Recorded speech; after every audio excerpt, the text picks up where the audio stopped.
안녕하세요. 저는 60대 초반에 환갑을 앞둔 여자입니다. 벌써 환갑이라니 시간이 참 빠르다는 생각이 들고 서글프기도 하네요. 언제 이렇게 나이가 들어 환갑을 맞이할 준비를 하고 있나 싶고요. 다사다난이라는 말이 제 인생에 알맞은 것 같네요. 생각지 못한 일들이 어찌 그렇게 찾아오는지 고생도 많이 했습니다. 정말 떵떵거리며 살아보기도 했고요. 좋기도 하고 안심이 될 때도 있었지만 그렇지 못할 때도 많았죠. 요즘 제 아들이 그러대요. 요즘 사람들은 다 포기하고 즐겁게 살려고 한다고요. 그래서 결혼도 선택이고 아이를 낳는 것도 선택이라면서 자신이 행복한 것을 가장 큰 가치로 갖는 사람들이 많아지고 있다고요. 그러니 자신에게도 연애, 결혼, 출산을 강요하듯 조르지 말라고 하더라고요. 서른이 넘은 아이에게서 나온 말을 듣자니 이해가 안 가더라고요. 그래도 가정을 꾸리고 자식을 키워보는 걸 당연하게 느끼고 그렇게 알고 살던 저였기에 그저 철부지 어린애 같다는 생각이 들고요. 본인의 인생, 본인이 꾸리는 게 당연하다 싶으면서도 그렇더라고요. 품 안의 자식이라고 이제 다 큰 아이에게 잔소리 같아 별 말 안 하면서도 진짜 저러다 결혼도 못하고 사는 건 아닌가 하는 생각이 들기도 하고요. 조금 덜 버는 직업이기라도 하면 먹고 사는 게 빠듯하니 힘들어 그런가 할 텐데 제법 벌고 괜찮은 직업을 가진 아이가 그러니 괜히 조바심이 나더라고요. 그러다 제가 결혼할 때쯤 일들이 생각도 나고 제가 살면서 너무 힘들게 살아 아이가 그런 생각을 가지게 된 건가 싶어 마음이 짠해지더라고요. 아이가 어릴 땐 안 그랬는데 크면서 남편 돌아가고 고생 많이 시켰거든요. 부모가 무너지면 부모만 고생하는 게 아니더라고요. 아이도 같이 고생하는 거지. 그렇게 돌이켜본 제 인생은 정말 산전수전이었습니다. 어릴 적에는 그저 평범한 집에서 자랐습니다. 연탄 때는 부엌에 거실도 없이 방 두 개가 붙어 있는 그런 방이었죠. 안쪽 방이 저와 언니들의 방이었고 부엌과 붙은 방이 거실 겸 부모님의 방이었습니다. 그때 제 소원은 새 옷을 입어보는 것이었습니다. 언니들이 입던 옷이 거의 누더기가 되어 제 차례가 돌아오기 때문에 깨끗한 새 옷을 입는 게 소원처럼 되어버렸죠. 번번이 새 옷을 입는 큰언니가 부러워 언니보다 제가 키가 크기를 기도했습니다. 하지만 어릴 적 1살 차이도 큰데 4살 많은 큰언니와 2살 많은 둘째 언니를 키나 덩치로 제가 따라잡진 못했습니다. 그러다 보니 제 옷은 너덜너덜 옷소매가 일어나고 항상 보풀이 나 있었죠. 새 옷을 입은 친구라도 마주치기라도 하면 기가 죽고 부러워 마음이 상했습니다. 그런 제 마음을 아셨는지 어머니는 제가 옷을 입으면 우리 현정이는 얼굴이 예뻐서 그런지 무슨 옷을 입어도 티가 나. 어쩜 이리 잘 어울리니? 언니들이 입었을 때보다 훨씬 예쁘네. 라면서 제 기분이 좋아지도록 해주시곤 했습니다. 어머니의 그런 말에 속아 넘어간 저는 작아진 옷보다 넉넉한 옷을 입고 괜히 거울에 제 모습을 비춰보며 조금이라도 더 예뻐 보이려고 했습니다. 실제로 저만 어머니를 많이 닮아 세 딸 중에 인물이 제일 좋다는 소리를 자주 듣기도 했기에 조금 우월감을 느낀 것도 있습니다. 언니들도 제 얼굴을 들여다보며 현정이 속눈썹 좀 봐. 피부도 엄청 하얗다. 라고 하면서 본인들 얼굴보다 제가 더 예쁘다고 했으니까요. 그때부터였을까요? 예쁘고 화려한 것에 집착하듯 생각하고 자랐거든요. 언니들이 입던 옷도 조금이라도 더 예쁘게 입고 싶었고 머리끈이라도 화려한 것을 해 주눅 들고 싶지 않기도 했고요. 오죽하면 제가 제일 좋아하는 옷이 한복이었다니까요. 언니들이 자주 입지도 않은 옷인데다가 화려하고 고운 옷이었으니까요. 그래서 그런지 옷가게 주인이 되는 게 꿈일 때도 있었죠. 공주님처럼 옷을 입는 마른 인형이 부러운 날도 있었고요.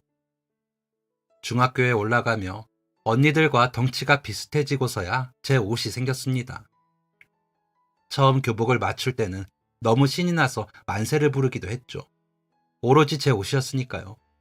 누구도 입지 않는 소중한 저만의 옷이라 좋았습니다. 부모님은 그런 제게 너무 미안했다고 하시더라고요. 본인들이 봐도 너무 낡은 옷을 입히는 게 마음이 아프셨다고요. 언니들도 제 눈치를 봤는지 새 옷을 사면 제 앞에서 입어보지도 못하고 서랍에 숨겨두기도 했었다 하더라고요. 제가 알면 우니까요. 제가 옷에 대해선 하도 예민하게 구니 온 가족이 눈치를 본 거죠. 그렇다고 옷 세 벌을 턱턱 사줄 형편도 아니었고요. 부모님은 집에서 조금 떨어진 곳에서 식당을 운영하셨는데 국밥을 파셨거든요. 콩나물 국밥 팔아 남는 돈이 많지는 않았기에 그러셨겠죠. 그래서 시장에서 떨이로 파는 티셔츠 하나에도 손을 떨며 사셨답니다. 어머니는 봄, 가을 옷 세 벌, 여름 옷 세 벌, 겨울 옷 두 벌로 나셨고 아버지는 계절별로 거의 한두 벌로 지내셨던 것 같습니다. 티셔츠만 바꿔 입으시거나 하는 식으로요. 장사하는 사람이 옷만 많아 뭐해. 어차피 식당에서 일하다 보면 금방 더러워져. 라고 하셨는데 저는 그 말이 제일 이해가 안 갔습니다.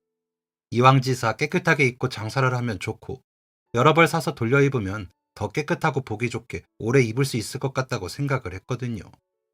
겉모습이 중요하다고 생각도 했고 그렇지 못한 부모님을 보면 속상했습니다.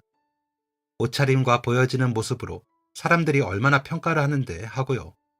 그래서 나중에 돈을 벌면 옷을 많이 사겠다고 다짐 아닌 다짐을 했습니다. 그 다짐 덕인지 저는 모양내기를 유난히 좋아하는 여학생이었습니다. 똑단발머리에 교복을 입고 다니면서 뭘 그렇게 꾸몄을까 싶지만 나름 핀에도 색실이나 털실을 이용해 만들어 꾸며서 꼽기도 하고 양말에 자수를 넣기도 하고 그랬습니다. 그렇게라도 포인트를 주고 싶더라고요. 언니들은 그런 저를 보며 유난 떤다며 핀잔을 주기도 했지만 저는 그렇게 하는 시간 동안 기분도 좋아지고 행복했습니다. 그러다 제가 상고 2학년 때 축제 준비를 하고 있는데 음악 선생님께서 현정아, 학교에서 축제 여왕을 뽑는데 한번 나가보지 그러니 1등하면 상금도 있다더라 라고 하시더라고요. 학교 곳곳에 붙은 안내문들을 받기에 눈길이 가긴 했지만 선뜻 나가겠다고는 못했는데 선생님께서 그렇게 이야기해 주시니 마음이 설레면서 나가고 싶더라고요. 주변 친구들도 나가라고 하고요. 그래서 참가 신청서를 냈다가 교무실 앞에 거는 학교 대표 사진에도 제 모습이 걸려있기도 했습니다. 학교 전통이었거든요. 상금도 그때 돈으로 1,000원이나 받아 어머니께 드렸는데 어찌나 좋아하시던지 어깨가 으쓱할 정도였습니다. 그때 돈으로 400원짜리 짜장면을 2그릇은 사 먹을 정도였으니까요. 인물값 한다며 좋아하셨죠. 그때부터 저는 외모 덕을 좀 봤습니다.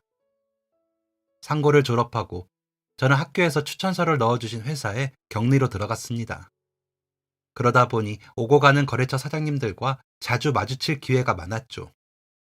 지금 같으면 고소를 당하고도 남을 행동을 하시는 분도 계셨지만 소수였고 신사다운 분들이 더 많은 편이기에 견딜만 했습니다. 일이 어렵진 않았는데 사람 대하는 게 어렵더라고요. 사장님도 제가 일머리가 있어 일도 잘하고 인물까지 좋다고도 하셨고요. 오시는 분마다 격리 인물 좋다고 한다며 칭찬 같은 말들을 하셨습니다. 요즘엔 그런 말하면 모욕죄로 잡혀간다죠. 외모 지적이라고 말이죠. 그때는 그런 말이 기분 나빠도 아무 말도 못하고 참아야 했습니다.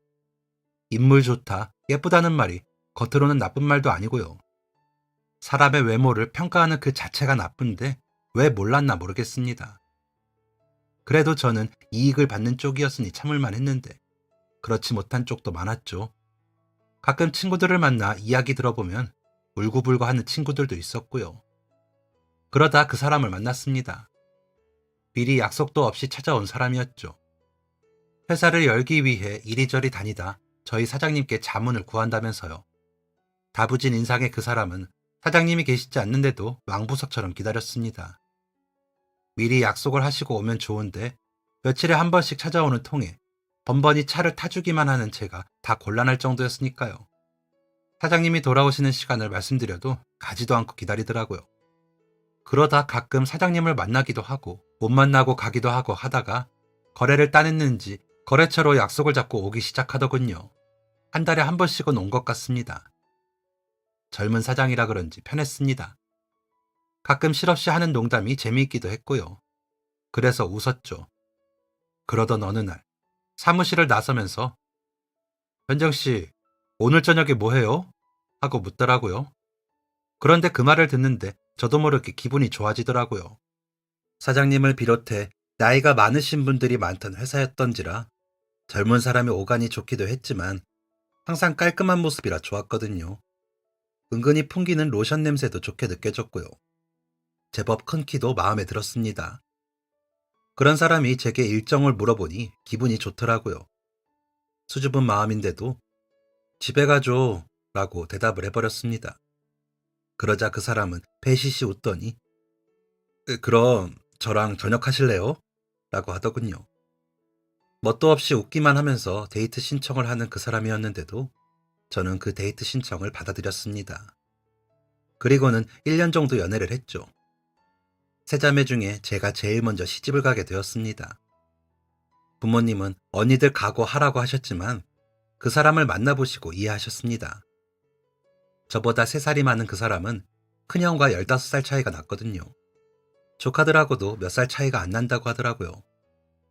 게다가 시골에서 농사를 지으시는 시부모님이 타지에 나가 있는 그 사람에게 빨리 결혼하라고 재촉하시는 바람에 그 사람도 서두르게 됐고요. 그런데다가 사업을 하다 보니 안정적으로 가정을 꾸리고 싶다는 그 사람의 말에 마음이 놓이신 것도 같았습니다. 남편은 형제가 많은 집이라고 했었는데 정말 다 모이니 어마어마하더라고요. 사남 3녀인데 그중 막내였기에 시집살이는커녕 오히려 예뻐해 주셨습니다. 저희만 제일 멀리 살았기에 명절에 가도 늦기가 일수라 일도 많이 안 했고요. 형님들 눈치가 보이긴 했지만 선물로 때우면서 요령껏 했죠. 남편이 일이 워낙 바빠 정신없어 하기에 제가 회사 다니면서 배운 대로 정리 좀 해주고 거래장부 보면서 불필요한 지출 줄이게 했더니 이익이 늘었다며 남편이 무척 고마워했거든요. 그래서인지 시부모님께 우리 섹시 아니면 나 사업 망해. 내가 이만큼 회사 이끄는 거 다 저 사람이 야무지게 봐줘서 그렇다니까요. 얼굴도 예쁜데 능력까지 있지 뭐야. 라며 자랑을 해주더라고요. 그랬더니 시댁 식구들이 다 저를 대접해주면서 봐주시더라고요. 남편이 그렇게 제 콧대를 세워주니 저는 또 우쭐했습니다. 그래서 더 열심히 저를 가꾸고 사고 싶었던 옷도 샀죠. 결혼한 지 2년 만에 마당이 있는 집으로 이사를 갈 정도로 남편의 사업은 승승장구했기에 남편이 저를 백화점에 데려가 사줬거든요. 당시 부의 상징인 모피코트도 사고 맞춤옷도 계절마다 했죠. 언니들은 제가 부자에게 시집을 가서 이제 사고 싶은 옷 다 산다면서 아무리 그래도 너무 사치 부리는 거 아니니? 가정주부가 그런 옷이 무슨 소용이야 라고 하기도 했습니다. 부모님은 아껴 쓰라고 볼 때마다 그러셨고요. 저는 그런 친정 식구들의 말을 귓등으로 듣지도 않았습니다. 내 남편이 능력이 있어 그 돈으로 사는 건데 왜 저리들 참견을 할까 싶었습니다. 남편이 선물로 가져가는 물건이나 돈은 웃으며 받으면서 왜 저러나 했죠. 그러다 큰언니가 시집을 가고 둘째 언니도 시집을 가면서 저희 세 자매는 더 멀어지게 되었습니다. 형부들 형편이 그다지 좋지 않았거든요. 그래서 그런지 언니들도 점점 저를 멀리하는 것 같고요. 그래도 나름대로 저는 제 할도리를 하며 모른 척 지냈습니다. 제 생활은 계속 좋았기에 불만이 있을 수가 없었죠. 백화점에 가 교양 수업을 듣는 것도 재밌었고요. 식탁 차리기와 꽃꽂이, 서예 같은 걸 배웠는데 좋더라고요. 일주일이 교양 수업만 들어도 시간이 훌쩍 갔습니다. 특히 꽃꽂이는 점점 늘어 전문가 반을 들어도 되겠다는 이야기를 들을 정도였습니다. 배운 대로 집을 꾸미는 재미도 있었고 남편도 좋아하더라고요. 남편은 관찰력도 좋고 세심한 사람이었습니다.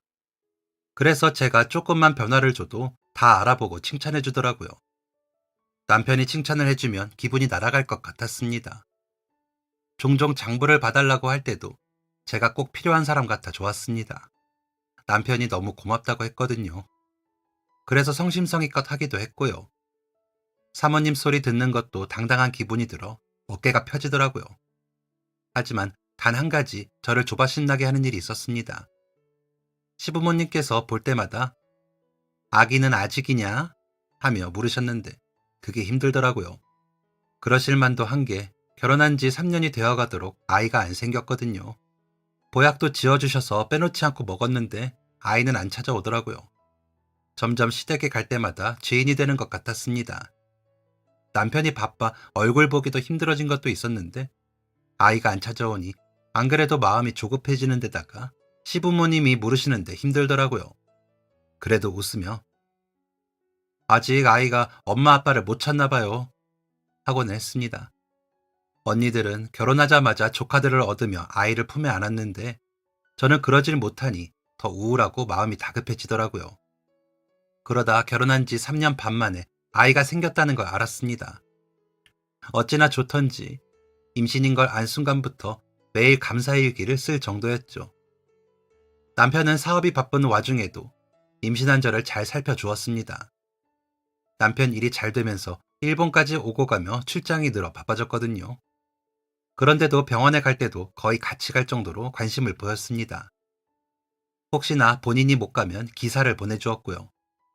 산부인과도 일대에서 가장 좋다는 곳으로 정해 거리가 멀어도 갔습니다. 힘들게 가진 아이였기에 유난이라는 유난은 다 떨었던 것 같습니다. 음식을 해 먹어도 백화점에서 사서 먹고 과일도 조금이라도 흠이 있으면 안 먹고 두었다가 갈아서 주스로 먹고는 했습니다. 까탈을 떨었죠. 사모님 소리 들으니 그래도 되는 줄 알았습니다. 그러다 남편이 당신 집에서 일 봐주시는 아주머니를 좀 드리는 게 어때?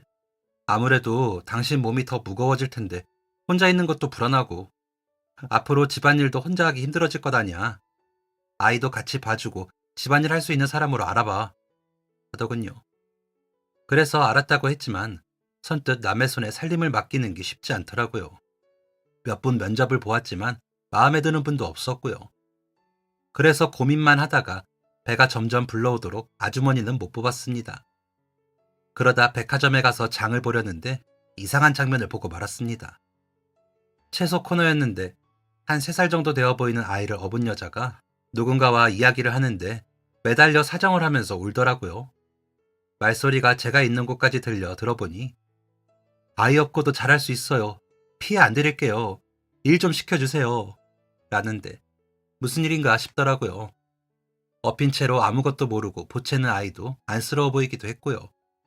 그때 제가 임신 7개월이 조금 못 되었을 때라 더 크게 보이더라고요. 그래서 다가갔는데 여자의 말을 듣던 직원이 고개를 저으며 들어가자 여자는 후다닥 자리를 벗어나더라고요. 저는 몸이 무거워 여자를 놓치고 말았고요. 그리고 며칠 뒤 순댓국이 너무 먹고 싶더라고요. 입덧을 임신 5개월까지 한지라 뭐든 먹고 싶을 때 먹자 싶었는데 하필 남편이 일본으로 출장을 간 때라 사다 달라고 못하겠더라고요. 기사님께 부탁을 해 집 근처 시장으로 가 순댓국집을 찾았습니다. 순댓국 냄새가 풍겨오는데 입에서 군침이 돌면서 배가 고프더라고요. 기사님은 먼저 식사를 하셨다고 해 혼자서 순댓국을 시키고 앉아 순댓국이 나오기만을 기다렸다가 2숟갈 정도 먹었을 때였습니다. 한 여자가 순댓국집 사장님에게 사장님, 제가 할 일 좀 없을까요? 저 진짜 애랑 굶기 일보 직전이에요. 제발 일자리 좀 주세요. 라고 하더라고요. 익숙한 모습에 보다 보니 며칠 전 백화점에서 본 여자더라고요. 그래서 입으로는 순댓국을 먹으며 여자를 보았는데 며칠 전 업었던 아이를 여전히 업고서 일자리를 구하고 있더라고요. 하지만 아이를 업은 여자에게 사장님은 일자리를 주지 않으려 하셨습니다. 그러다 아이 다치면 어쩌려고 그래? 애를 떼놓고 오면 또 몰라 하시더라고요. 하지만 여자는 그 자리에 서서 애를 두고 일할 수 있었으면 내가 했죠. 애를 못 떼어놓으니 하는 말이에요. 라면서 가게를 나서려고 하더군요. 그런 그녀를 제가 후다닥 달려가 잡았습니다. 순댓국 한 그릇 먹고 가요. 내가 살게요. 그러고 싶어서 그래요.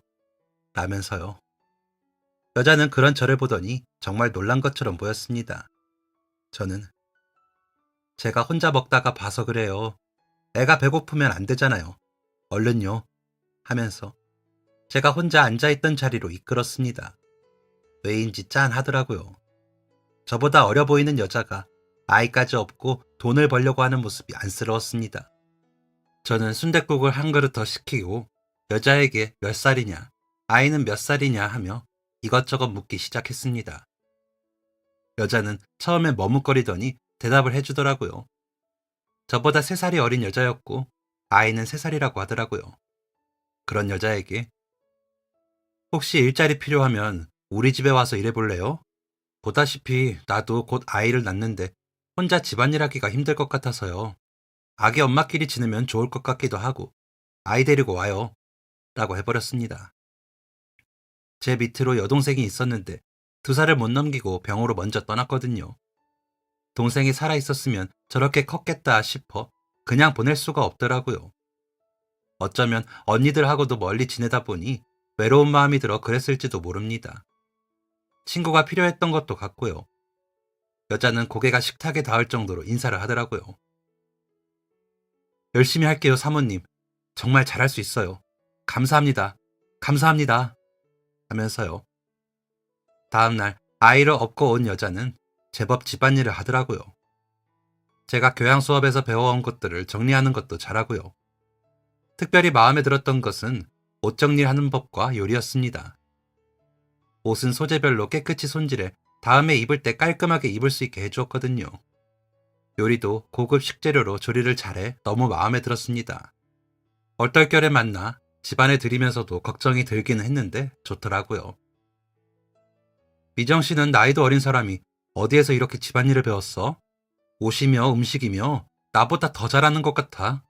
내가 어쩌다 이런 복덩이를 만났을까? 라며 말을 해도 그저 웃기만 하니 사정은 알 수가 없었습니다. 그러다 제가 아기를 낳고 몸조리를 하는데 저는 몸조리도 혼자 했어요. 애 아버지가 임신한 저를 버리고 가버렸거든요. 호강시켜준다더니 라고 하기에 깜짝 놀란 적이 있었습니다. 그리고 아이 아버지가 나쁜 사람이구나 싶었고요. 그 말 말고는 도통 사생활은 말하는 법이 없는 사람이라 그러려니 했습니다. 제 아들도 잘 돌봐주고 집안일도 꼼꼼히 잘했거든요. 아이 둘을 같이 보기도 하고 제 몸조리도 도와주고 집안일도 잘하는 여자가 날이 갈수록 마음에 들었습니다.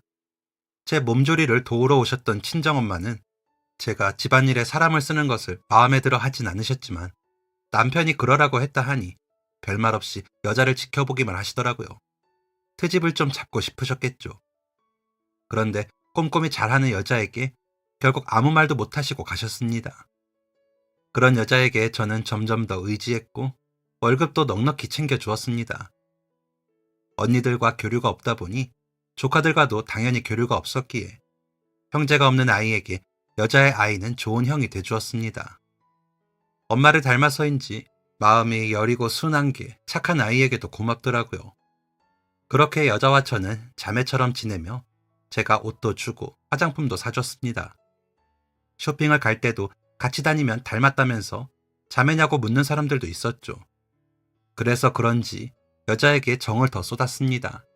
아이들끼리도 잘 지냈고요. 그렇게 10년을 지냈는데 여자가 사모님, 저 아무래도 고향에 가야 할 것 같아요. 라고 하기에 놀라서 무슨 일이냐 물으니 아버지가 아프시다고 하더라고요. 아이를 임신하고 아버지와 연을 끊고 살았는데 더 늦기 전에 가야겠다고요. 사정이 그러니 가라고는 했는데 제가 너무 서운하더라고요. 남편은 바빠 일주일에 2~3번 들어올 때도 많았기에 여자가 있어 그나마 위안이 되었는데 훌쩍 떠난다고 하니 속상하더라고요. 그래도 아버지 돌아가시기 전에 가보는 게 맞으니 퇴직금 넉넉히 챙겨 정산을 해주었습니다. 10년을 일했으니 당연했죠.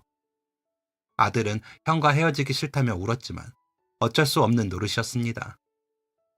그렇게 여자가 아이와 떠난 후 저는 다시 사람을 구하지 못했습니다. 남편의 사업이 하루아침에 부도가 나고 빚쟁이들이 찾아와 남편 멱살을 잡았거든요. 아주 오랜만에 한 일주일 집에 쉰다고 하기에 웬일이야 하면서도 오랜만에 우리 세 식구 오순도순 지내보자 하며 좋아했는데 난리가 난 거죠. 아들은 놀라서 울고 저도 빚쟁이들을 피해 방에 숨어 떨었습니다. 남편은 그 사람들과 한참을 이야기하더니 저희가 있는 방으로 오더군요. 그러더니 여보, 뭔가 일이 잘못된 것 같아. 김이사 이놈이 아무래도 장난친 것 같아. 내가 가서 알아볼 테니까 누가 와도 문 열어주지 마. 라면서 나가더군요. 저는 무슨 말인지 감도 못 잡겠고 어안이 벙벙해 정신이 없더라고요. 아이 학교 보내면서도 주변을 살펴야 했습니다. 또 사람들이 올까 겁나더라고요. 그러길 한 3일 정도 했을 때쯤 남편이 초췌한 얼굴로 들어왔더군요. 술 냄새도 많이 나고요. 밥 좀 달라는 남편에게 상을 차려주고 기다렸습니다. 남편은 밥을 꾸역꾸역 밀어넣는 것처럼 먹더니 한참을 가만히 있더군요. 그러더니 나 아무래도 배신당한 것 같아. 회사는 망했고 어쩌지? 라고 하더라고요. 아이가 태어나고 얼마 뒤부터 남편은 장부 봐달라는 말을 하지 않았습니다. 저도 아이를 힘들게 얻었다 보니 어떻게든 잘 키울 욕심에 아이에게 집중했고요. 그러다 보니 회사 일에 관심이 없어졌죠. 남편도 일이 잘 되니 의심하지 않았고요. 그런데 김이사라는 사람이 남편이 출장이 잦은 틈을 타 회사의 주요 정보를 가지고 다른 회사를 차리고 주요 고객들을 가르치고는 이중으로 운영을 했나 보더라고요. 남편의 직인이 다 회사에 있었기에 자연스럽게 수익은 그쪽으로 보내고 지불해야 하는 돈은 남편 회사에서 빠져나가게 해두고요. 그렇게 운영한 지 2년이 되도록 남편은 몰랐답니다. 어쨌거나 남편에게 올라오는 서류에는 이상이 없었으니까요. 김 이사가 돈으로 사람들을 꼬셨는지 남편 회사에 남은 사람이 없더래요. 남편은 돈도 돈이지만 믿었던 사람들에게 배신당한 것을 더 힘들어 했습니다. 시댁 형제분들이 소식을 듣고 조금씩 도와주셨지만 회사는 도산 처리가 되었습니다. 저희 아이가 12살이 되던 해였는데 머리가 하얗게 되는 것 같더군요. 집안에 값 나가는 것들은 다 팔았습니다. 제가 그렇게 아끼던 옷들도요. 조금씩 사모은 보석들과 금도 팔아야 했습니다. 그래야 저희 세 식구 살 집을 새로 구할 수 있었으니까요. 남편은 제정신이 아니었습니다. 매일 페인처럼 먼 산만 보더라고요. 그나마 사람다울 때는 학교에 다녀온 아들과 이야기를 나눌 때였습니다. 아들에게는 저만큼이나 지극정성인 사람이었기에 내색을 하지 않더라고요. 그런 모습에 고맙다는 생각을 했고 다시 일어설 수 있다고 생각했습니다. 하지만 남편은 아들이 학교에 간 사이 갑자기 두통을 호소하더니 쓰러졌습니다. 뇌동맥이 파열되었다는 남편은 학교에서 돌아온 아들에게 인사도 못하고 저희 곁을 떠났습니다. 감당하기 힘든 스트레스가 원인이라는 말에 원망스러웠습니다. 남편을 배신한 사람들이 제발 벌을 받길 바랬습니다. 그런데 저 역시 비난의 대상이 되더군요. 남편 장례식에서 오랜만에 만난 언니들은 그러게 좀 아껴 쓰랬더니 결국 이사단이 나는구나. 사모님 소리 듣다가 이제 어쩌니? 재부도 없는데? 라며 저에게 비난을 퍼부으며 비웃더라고요. 당황스럽고 화가 났습니다. 그래서 언니들에게 언니, 그런 소리 할 거면 가. 시댁분들도 그런 얘기 안 하는데 언니들이 그런 얘기 해야 해? 언니가 나한테 뭘 해줬는데? 입더는 물려준 거? 라며 저도 말이 곱게 나가진 않았죠. 그랬는데 곁에 계시던 어머니가 우시더라고요. 내가 그때 너 옷을 못 해줘서 너 팔자가 이런가 보다 하시면서요. 더 이상 보고 있기가 힘들어진 저는 친정 식구들은 다 내보내고 장례를 치렀습니다. 연세가 많으신 시부모님은 오시지도 못했고 형제분들과 장례를 치렀습니다. 장례가 끝난 뒤 셋째 아주버님이 재수씨 아직 젊은데 민혁이 우리한테 보내고 새 인생 살아요. 우리가 생활비는 못 보내줘도 그 정도는 할 수 있어요. 세영이가 그간 우리한테 해준 게 있는데 우리가 민혁이 하나 못 키우겠어요. 라고 하시는데 도저히 받아들일 수가 없었습니다. 그래서 아주버님, 형님, 안 도와주셔도 돼요. 저 그냥 민혁이랑 살게만 해주세요. 제가 어떻게 낳은 아이인데 민혁이랑 제가 따로 살아요. 저는 절대 그렇게 못해요. 라며 고개 숙여 사정을 했습니다. 형님들과 아주버님들은 한숨을 쉬시더라고요. 그러시더니 재수씨, 진짜 우리가 벌이가 좋지 못해서 못 보태줘요. 일단 지내보고 도저히 안 되겠으면 우리한테 연락을 해요. 데리러 올게. 라고 하시더라고요. 그러고는 다들 가셨는데 남편이 그렇게 밉더라고요. 아들과 저는 어쩌라고 그렇게 떠나버렸는지 원망이 차올랐습니다. 하지만 억울하게 떠난 사람, 원망을 해서 뭐합니까? 당장에 아들과 제가 어떻게 먹고 살지가 문제죠. 그 나이에 격리자리는 다시 안 날 테고 일단 할 수 있는 일이 있는지 여기저기 인력, 구인 구직은 다 보면서 일자리를 찾아다녔습니다. 그러다 건물 청소하는 용역회사에서 일을 하게 되었습니다. 겨우 찾은 일자리였기에 어떻게든 잘하고 싶었습니다. 그래서 열심히 배우기도 하고 나름 개선 방향도 찾으면서 열심히 했습니다. 부모님은 그저 묵묵히 저를 응원해 주시면서 아들 밥도 챙겨주시더라고요. 언니들과 형부, 조카들은 저와 아들을 없는 사람 취급했지만요. 그래서 저도 모른 척하고 살았습니다. 그냥 제 할 일 하고 먹고 살면 됐죠. 그렇게 한 3년 하니 어지간한 청소에는 자신이 붙더군요. 조금씩 오르는 월급을 받는 것도 좋았지만 회사가 점점 더 큰 건물과 계약하며 저를 투입하는 것도 좋았습니다. 뭔가 승진하는 것 같았거든요. 그러다 백화점 청소를 시작하게 되어 최정예 직원들과 함께 투입이 되었습니다.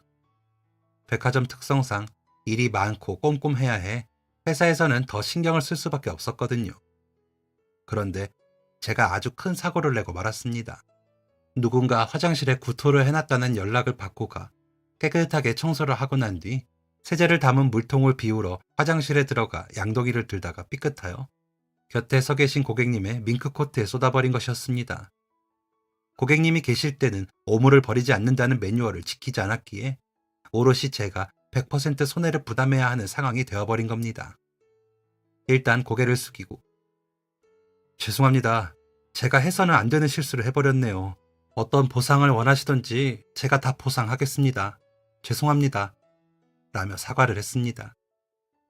고객님은 놀라셨는지 어머! 하시며 옷을 털어내시다가 제가 사과를 하자 가만히 말이 없으시더라고요. 정신없이 사과를 하면서도 옷값 생각뿐이었습니다.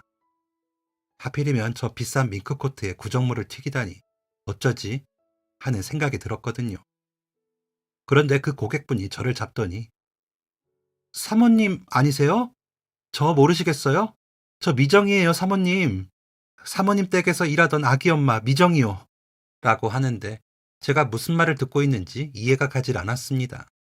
제가 아는 미정 씨랑 너무 다른 모습의 고객님이 그런 이야기를 하시니 무슨 말인지 모르겠더라고요. 그래서 제가 정신없어 하자 고객님은 저를 꼭 안더니 얼마나 사모님 찾았는 줄 아세요? 오늘도 사모님 찾으려고 여기저기 알아보다가 엄마랑 백화점에 온 거예요. 혹시나 사모님 마주칠까 해서요. 그런데 이게 뭐예요? 라더니 흑흑 흐느끼며 울더라고요. 그렇게 있다 보니 정신이 들었습니다. 그래서 고객님을 살펴보니 미정 씨더라고요. 제가 알던 미정 씨요. 어머, 미정 씨, 이게 무슨 일이야? 세상에, 어머나, 이렇게 만나지네. 라며 손을 잡고 반가워했습니다. 그래도 모피코트가 생각이 나. 옷은 내가 물어줄게. 했죠. 그러자 미정 씨는 됐어요. 이까짓 옷이 대수예요. 사모님 찾았는데. 사모님 아니었으면 저랑 우리 아이 벌써 이 세상 사람 아니었을 거예요. 그날 일자리 못 구하면 너무 배고파서 진짜 큰일 날 뻔했거든요. 그런데 옷이 무슨 상관이에요? 라면서 웃더군요. 웃는 얼굴을 보니 미정 씨가 더 확실하더군요. 저와 처음 만난 날 순댓국 국물에 밥을 말아 호호 불어서 아이 입에 먼저 넣어주고 활짝 웃던 그 얼굴이었습니다. 화장을 하고 잘 차려입어 낯선데도 웃는 얼굴은 여전히 순박한 그대로더라고요. 그 웃는 얼굴이 반가웠지만 갑자기 제 모습이 부끄러웠습니다. 나보고 놀랐지? 남편이 갑자기 아파서 떠나는 바람에 아들이랑 먹고 살려니까 이렇게 됐어. 갑자기 너무 창피하네. 미정 씨는 잘 지내 보여 다행이야. 라며 멋쩍게 웃었습니다. 그러자 미정 씨는 아무 말 없이 제 손을 잡더니 일 마치실 때까지 기다릴게요. 우리 그때 다시 이야기해요. 하더라고요. 교대 시간이 되어 교대를 하고 미정 씨를 만나기로 한 백화점 정문 앞으로 가면서 가슴이 쿵쿵 뛰었습니다. 설레기도 하고 긴장이 되기도 해 진정이 안 되더라고요. 미정 씨는 반가웠지만 제 처지가 그렇게 당당할 수는 없었으니까요. 만나기로 한 장소에는 한 중년의 여성분이 함께 계시더라고요. 저를 보자마자 너무 감사합니다. 너무 감사해요.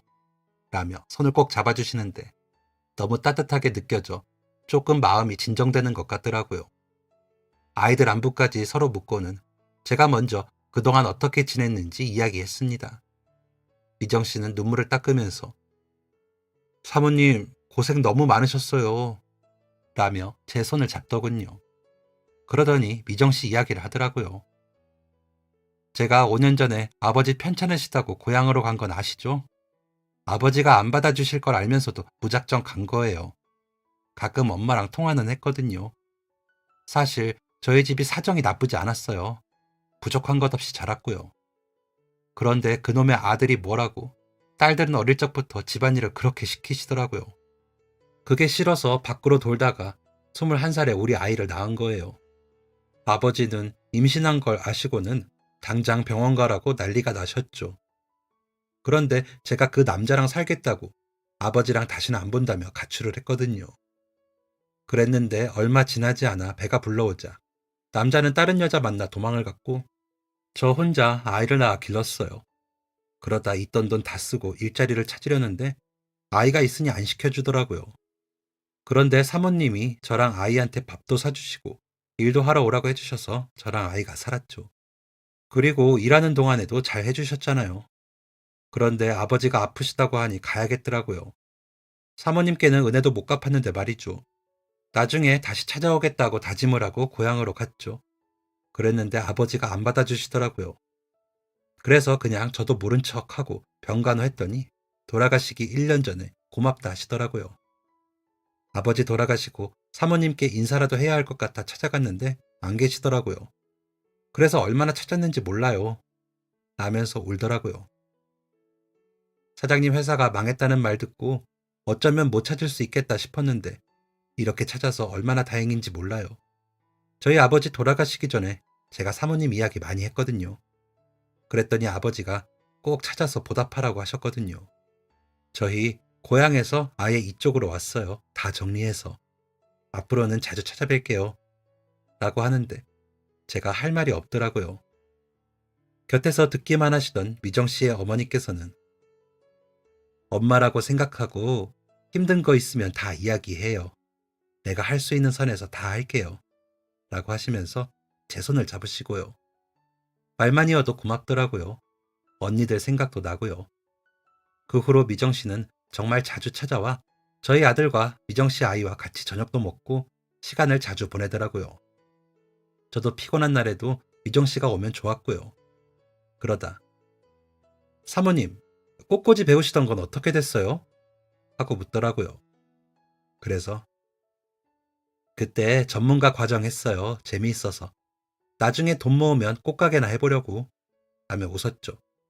그랬더니 민정 씨도 웃더라고요. 민정 씨도 꽃에 관심이 많았거든요. 그래서 몇 번 같이 하기도 했고요. 그리고 며칠 후 민정 씨가 같이 갈 곳이 있다며 저를 데리고 가더라고요. 많이 크지 않은 4층짜리 상가 건물이 있는 곳이었는데 1층이 비었더라고요. 저기 저 자리에 꽃가게 하면 어떨 것 같으세요? 라고 민정 씨가 묻더라고요. 그래서 주변을 보니 젊은 사람들이 자주 오가는 상가 지역 바로 옆 골목이면서도 일집 지역으로 가는 입구에 있어 목이 좋아 보였습니다. 그래서 위치가 너무 좋다. 여기서 민정 씨 꽃집 하게? 좋네. 라고 했죠. 그랬더니 저는 아니고요. 사모님이 여기서 꽃집 좀 해주시라고요. 여기 저희 엄마가 얼마 전에 매입하신 건물인데 1층은 사모님께 무조건 무상 제공하겠다 하시더라고요. 그래서 보시라고 모시고 온 거예요. 라고 하더라고요. 분명히 들었는데도 불구하고 저는 제 귀를 의심했습니다. 무상 제공? 꽃가게? 이게 무슨 일이지? 하는 생각이 들었거든요. 이건 진짜 저희 성의인데 안 받아주시면 저 다시는 사모님 못 봬요. 저는 저 2층에서 스파게티집 할 거예요. 앞으로 위아래에서 일하면서 우리 같이 출근하고 같이 퇴근해요. 라고 하더라고요. 실감이 안 나 버벅거리다가 이해가 되는 순간 눈물이 나더라고요. 오는 저를 꽉 안아주며 민정 씨는 사모님이 해주신 것에 비하면 너무 약소해요. 진짜 우리 애랑 저의 생명의 은인이신데요. 게다가 민혁이 귀한 아이인데도 두 아이에게 차이 못 느끼게 해주셔서 너무 감사해요. 라고 하더라고요.